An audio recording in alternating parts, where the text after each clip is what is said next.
एक रामकृष्ण सिन्हा जी भी थे जिन्होंने अपने आप को माली के रूप में पेश करके वो चढ़ पाए और तिरंगा जो है बिहार के सेक्रेटरीट के ऊपर तिरंगा उन्होंने फहराया। अब ये है कांग्रेस की जो है सुंदर इतिहास। दूसरी तरफ भारतीय जनता पार्टी के एक पूर्व मंत्री हैं कर्नाटक में जो बोलते कि 20 साल में हम तिरंगा को बदल देंगे। ईश्वरप्पा 20 साल में देश के जो है तिरंगा को वो बदलने के लिए उन्होंने एक योजना शुरू कर दिया है बीजेपी के। इस देश में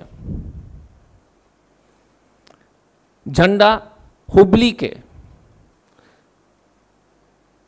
खादी ग्राम उद्योग संगठन संघ द्वारा सिर्फ बनाई जाती है। मैं ये बात आपके सामने इसलिए रख रहा हूं कि पूरे देश में तिरंगा का जो है सरकारी कार्यक्रम में अगर उसको आप इस्तेमाल करोगे तो सिर्फ एक ही जगह जो है यह झंडा बनती है। 1957 से जो है ये झंडा वहाँ पर ये लोग बना रहे हैं। वहाँ पर 250 से ऊपर कर्मचारी हैं और उन्होंने एक संघर्ष शुरू किया है क्योंकि मोदी जी ने ये तय किया है को कानून को बदलते हुए, क्योंकि कानून में लिखा गया स्पष्ट रूप से कि खादी इस्तेमाल होगी झंडा बनाने में, और मोदी जी ने कहा है कि अब हम पॉलिएस्टर भी यूज कर सकते हैं। और पॉलिएस्टर के जो हैं बड़े बड़े लोग के नाम तो आप पहले से ही जानते हैं। और हम लोग को लगता है कि रोज सुबह जो है मोदी जी और अमित शाह जी जगते हैं, बोलते हैं कि आज देश का क्या बेचना है। शुरू करते हैं एयरपोर्ट से, फिर कभी जो है बंदरगाह से। मोदी जी और दोनों सुबह जगते हैं और अमित शाह जी शुरू करते हैं कि आज इसको बेच दो, इसको बेच दो। कभी ट्रेन लाइन बेच देते हैं, कभी रेलवे लाइन बेच देते हैं। अब जब जो है पूरे भारत की संपत्ति की कबर्ड जब खाली हो रही तो इनके ऊपर नजर झंडा पे पड़ गया। अब झंडा को भी जो बेचने की प्रक्रिया शुरू हो गई है। आप इंपोर्ट करोगे पॉलिएस्टर से, और कहां से आएगी पॉलिएस्टर? चीन से, क्योंकि मोदी जी हमेशा कहते हैं कि चीन के साथ हमारा पुराना नाता है। स्टैच्यू ऑफ लिबर्टी तो आप जानते हैं, स्टैच्यू ऑफ यूनिटी ने आपको के बारे में तो आपको जानकारी है कि पूरी तरह से चीन से बन के आई। अब तिरंगा का कपड़ा भी जो है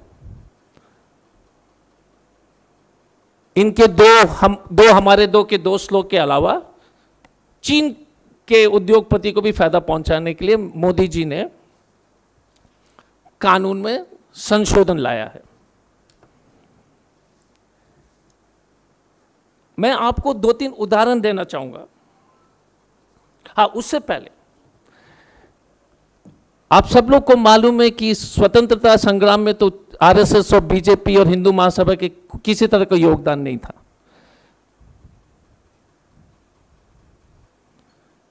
52 साल तक आरएसएस ने अपने मुख्यालय में कभी तिरंगा नहीं फहराया, कभी नहीं फहराया।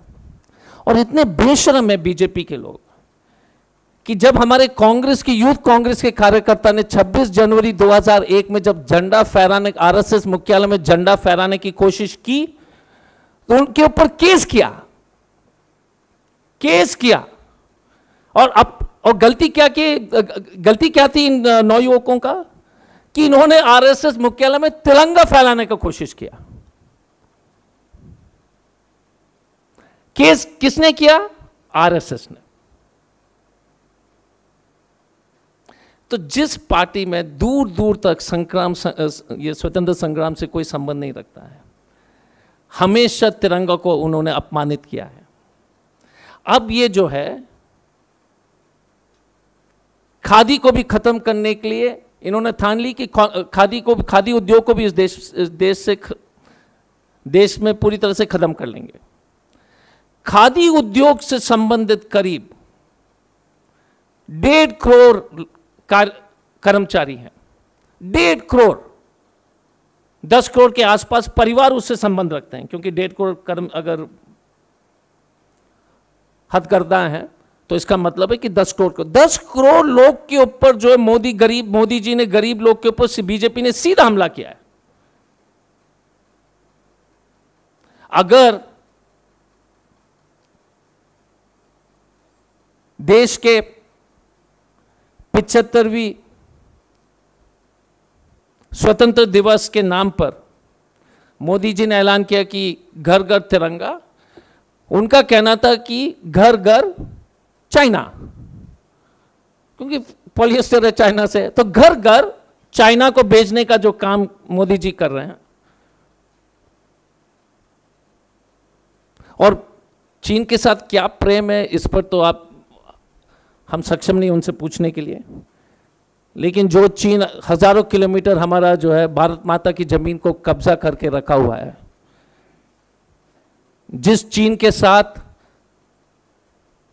93 अरब डॉलर के ट्रेड डेफिसिट चल रहे हैं,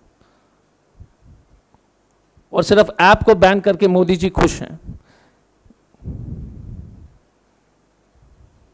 यह स्पष्ट रूप से दर्शाता है कि किस तरह से भारतीय जनता पार्टी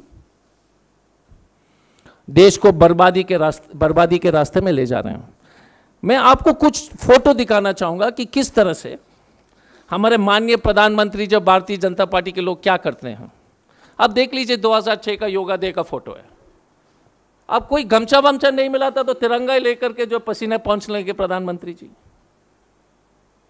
आप बताइएगा कि देश के तिरंगा को, जब तिरंगा पुराना होता है तो आप उसका डिस्पोजल का तरीका या तो उसको जमीन पे जो है उसका बेरियल कीजिए या उसको जलाइए, उसका भी तरीका जो है कानून में है।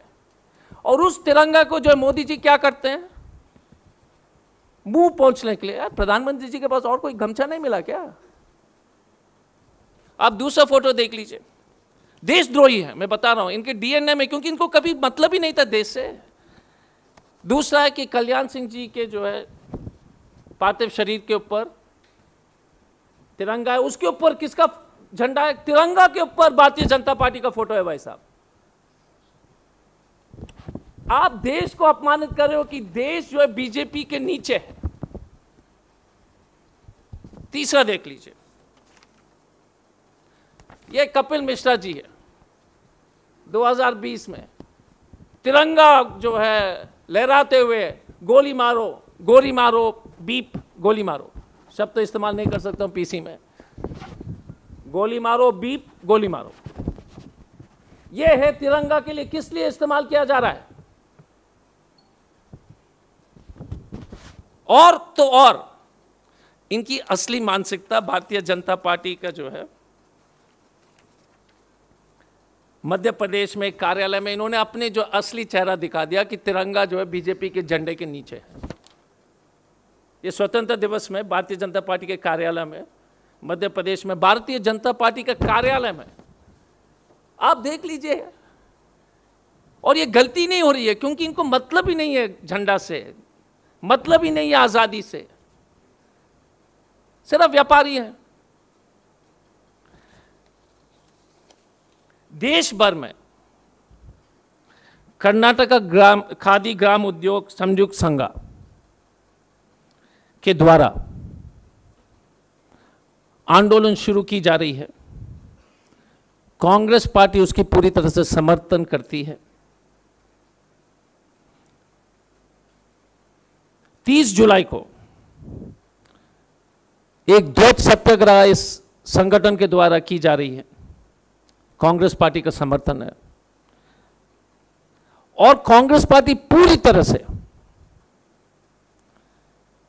कर्नाटक के खादी ग्राम उद्योग संयुक्त संघ के जो भी राजनीतिक कार्यक्रम है, देश के तिरंगा और को बचाने के लिए जो भी कार्यक्रम वो धरातल पर लाएंगे, हम उसका समर्थन करेंगे, कंधे पे कंधे खड़े होकर उनके साथ खड़े रहेंगे। लेकिन इस प्रेस कॉन्फ्रेंस के माध्यम से यह स्पष्ट हो गया है कि तिरंगा मोदी जी के लिए एक गमछा है, खादी मोदी जी के लिए जो महात्मा गांधी का एक प्रतीक है।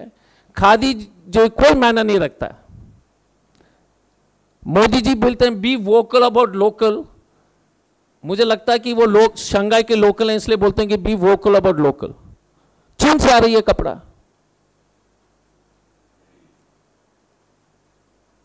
तो एक और उदाहरण हमने आप सब लोग के सामने पेश किया कि जो भारत माता की जो असली प्रतीक है, चिन्ह है, जो देश के नागरिक, करोड़ों नागरिक के लिए जो है एक आस्था का मामला है, उस पर बीजेपी किस तरह से लगातार